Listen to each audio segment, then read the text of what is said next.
Look at all of those beautiful traits. It's gonna take me 5 minutes to read all these descriptions. Wait a second, is that the one for?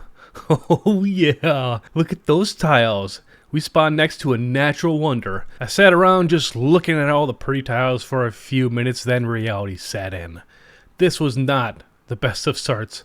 We actually don't have much food, only a couple 2 production tiles, and district placement is going to be a pain, let alone if you want any wonders. Our warrior moved 1 tile up, and wait, is that a +4 campus location? Okay, what is going on? I immediately put down a map tech and tried to figure out where to put our city because we have to play this start. After some internal debates, I decided that we should place our capital north of the Wonder. Turn 3 and the volcano erupted. I took a risk and founded our capital right next to the volcano. Nothing can go wrong, right? I really like that 3 food tile up there and all those nice tiles around the volcano and natural wonder. I thought this was a pretty good location. We immediately started to build a scout and change a tile that we were working to the 3 food tile to get more population. It's generally a better idea to get more population sooner because you work more tiles. Turn 6 goes by and look at that. Someone else's border is right next to our capital. The city is literally 4 tiles away from our capital, and we haven't even met them yet. Well, it is definitely time to switch things up because we're playing on Deity. So we changed up our research to get archery, moved our warrior back to our capital, and started training a warrior instead of a scout. I guess now is a great time to explain this Deity challenge. We are playing on a terra map, so closely packed civilizations are expected and already observed. Wait, what? A meteor shower? It looks like it's right next to the city-state. Oh yeah. Time for our warrior to do a quick U-turn and get that free heavy chariot. So with this challenge, we are starting out as a no-trait civilization. Just plain old... Wait, what? Another eruption? Well, at least this one is fertilized some tiles, but now that is 2 in 10 turns. We then met our neighbor. It is Georgia, so I guess we're safe. I am a little less worried about things. Moved on top of the meteor shower to get a reward and discovered void singers.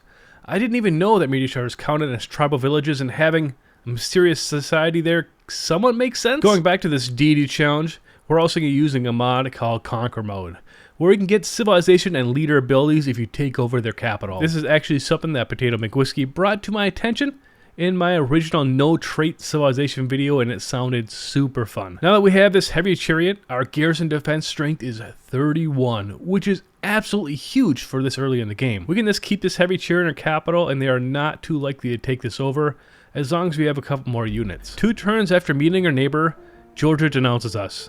So much for being friendly to your neighbors. And we have this barb camp to ourselves. Things are looking not great. Turn 15, we finish our warrior, and Georgia brought a couple units in a pretty aggressive position. Defending our capital is not going to be easy. It is located on a plain style, pretty bad already, next to a rainforest. So therefore, attacking other units, they get a nice defensive boost in addition to all of the boosts they get. Georgia shuffled her units around, so we placed our units in defensive positions. The volcano erupted again for the 3rd time, and the next turn, they declared war. The Civ gods were not too happy with us since the volcano erupted again on turn 19, just 2 turns after the last eruption, and the 4th eruption before turn 20 in this game. Things were not looking good again. We finished our slinger, but there was no way that I was moving our heavy chariot out of the city, so I placed it in the back. Georgia's units are almost dead though, and the next turn they moved away. Time to take advantage of this situation, so let's move our heavy chariot out of the city and try to get this archery boost.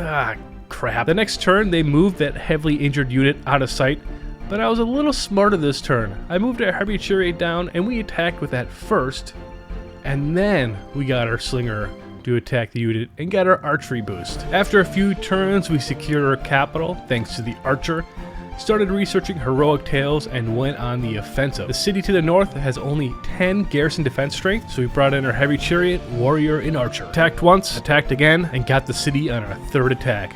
This city is so close to us, it looks like we actually founded this city. For our pantheon, we chose Fire Goddess because we definitely have some volcanic soil around our capital, and we picked Liang as our first governor for the reinforced materials promotion. Georgia wanted peace, but we moved on to their capital. Things were going okay, but I could see that they were building walls like, you know, Georgia does. I positioned our units around the city and determined that it would take at least 2 more turns to take the city over, so we pieced out because they'll probably have walls really soon, and we will need a battering ram. We brokered 105 gold in the peace deal and bought a settler. We really need to focus on our economy. Things cooled off a bit after that. We met Canada. We had another volcano eruption, because, you know, why not? Georgia finished their walls 2 turns after he peaced out, as expected, and founded a pretty crappy city. But hey, our choices were pretty limited. Turn 54, we had another meteor shower right next to our heavy chariot that was from the last one. Discovered iron next to our capital and started planning for war with Georgia. Finished our hero Maui in City 1. I always like to build my first hero in cities that don't have that much production,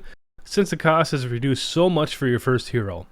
Maui went north, discovered wine. Weird how nobody found that there before. And we finished a city-state quest to discover Hercules.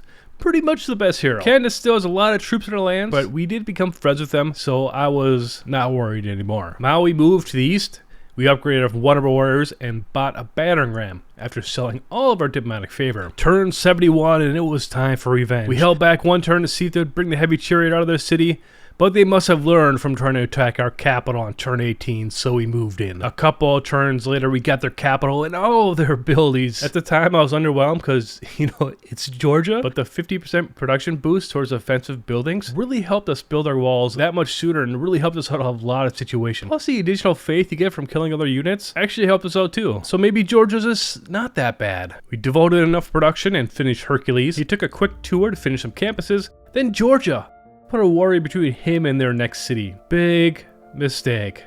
Nothing will stop Hercules in his path to conquer Georgia's lands. Just 2 turns later, we took over another city, found a natural wonder, and another hero. Then we had a glorious plan to split up our army in 2. Have the heroes go south while our normal humans go to the north. We bought another bannergram in Georgia's former capital, bought 12 iron from the Mayan Empire, and upgraded another warrior to a swordsman. Things were not looking great in the south with all of these barbarians.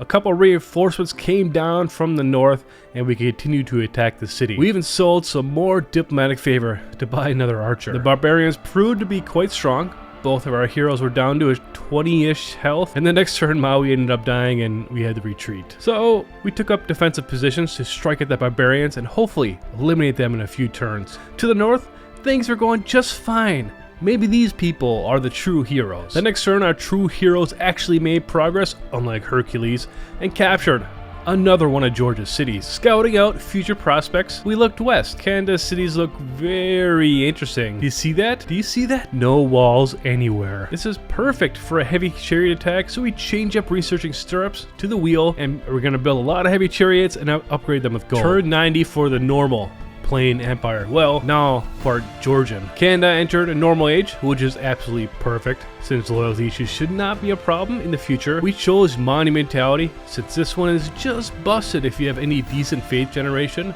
and thankfully all of our newly acquired cities have some decent holy sites and the unique monuments from Voidsingers. We upgraded our first swordsman to a man-at-arms. I do not remember when I unlocked this, and we probably should have done this sooner. World Congress met, and it was an amazing session. Additional production for buildings went at the campus, and minus 50% production costs for military units. World Congress met again a few turns later, and there was some, boring military emergency against us. I don't know why anybody would want to read this. And we were now at war with Canada and the Mayan Empire. In light of this new revelation, and totally not something I was going to plan in the future, our whole army moved to the west, as we held back a couple archers to whittle Georgia's last cities down to 0 health. Turn 95, we attacked Vancouver with our medieval era units against an ancient era garrison to defend String City. Things did not go well for them. The city fell the next turn as we marched further west to attack and take over Quebec City. To the south, Winnipeg.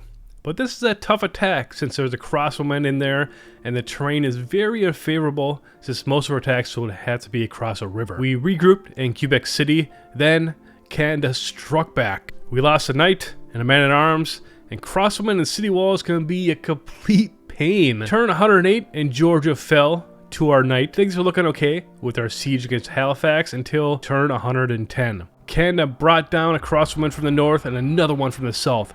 Our units were basically down to 0 health. Canada would not peace out, so we just brought in our knight and hoped for the best. Then the AI did a spectacular move. One of the best moves I've ever seen in Civilization. Like, this is digging deep. Winneth the Civilization 6 AI. The 2 crossbowmen switched positions and did not attack any of our units. Taking advantage of this opportunity, we struck and captured Halifax. From there on out, we upgraded our units to musketmen, captured Winnipeg, surrounded and captured Ottawa, became Canadian, and then from there on out, things didn't go well for the AI. Baghdad fell, as did the rest of Arabia's cities. Korea's first city fell, and we finished Grandmaster's Chapel, and just bought bombars, line infantry, and pretty much anything we wanted with this pretty insane faith generation. We attacked Mayan's capital with battleships, artillery, and took it over. Korea's capital suffered a similar fate. Observation balloons are a lot of fun, and victory. Thank you for watching, and if you enjoy these types of videos, please consider subscribing. Have a good one.